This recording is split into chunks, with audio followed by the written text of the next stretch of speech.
Hi, do you know there are only 15% of the students are passing various pharmacist licensing examinations like APG, PEBC and KPS. However, there are 80% of the Indian pharmacy students have a potential to pass this licensing examination if they can apply a very simple techniques, strategy and tricks for the preparation of the exam. Namaskar, my name is Nitesh Viramgama. I am a registered clinical pharmacist of Australia. I am also the Australian citizen and member of Australian Pharmaceutical Society.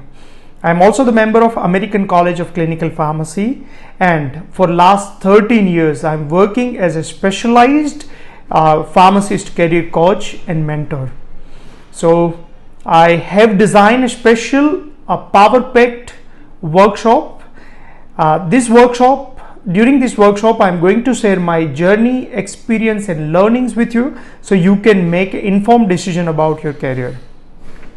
This special webinar is going to cover each and every points that you require to know about your pharmacist licensing examination, that include what is the exam structure, what are the exam or related key points you have to keep in mind before you register for the exams, what are the eligibility criteria, how much it will cost, what are the exam centers, what the frequency of the examination, and also what are the techniques and strategies you have to apply for the exam preparation that